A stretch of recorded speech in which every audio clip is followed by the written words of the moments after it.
यूहन्ना आरिफ का मुकाशफा और उसका 5वां बाब जो 14 आयत पर मुश्तमिल है। और जो तख्त पर बैठा था, मैंने उसके दाहिने हाथ में एक किताब देखी जो अंदर से और बाहर से लिखी हुई थी, और उसे 7 मुहरें लगाकर बंद किया गया था। फिर मैंने एक जोर आवर फरिश्ते को बुलंद आवाज से ये मुनादी करते देखा कि कौन इस किताब को खोलने और उसकी मुहरें तोड़ने के लायक है।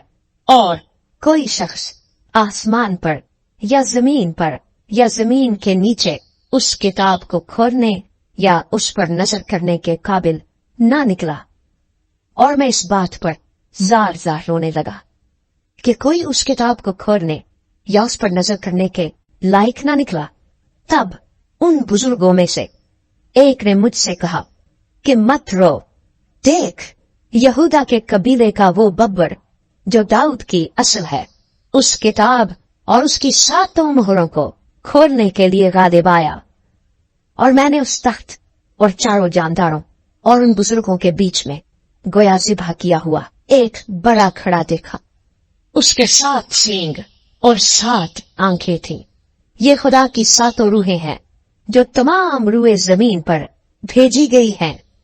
उसने आकर तख्त पर बैठे हुए के दाहिने हाथ से उस किताब को ले लिया। जब उसने किताब ले ली तो वो चारों जानदार और 24 बुजुर्ग उस बड़े के सामने गिर पड़े, और हर एक के हाथ में बरबत और ऊद से भरे हुए सोने के प्याले थे।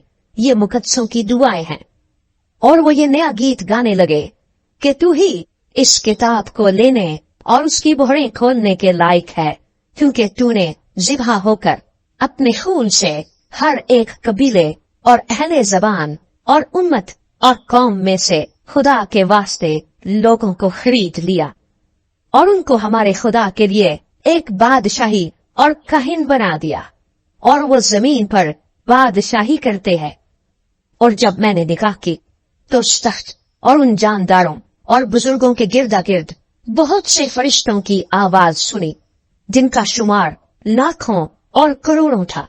और वो बुलंद आवाज से कहते थे कि ज़िबा किया हुआ बड़ा ही कुदरत और दौलत और हिकमत और ताकत और इज्जत और तमजीद और हम्द के लायक है।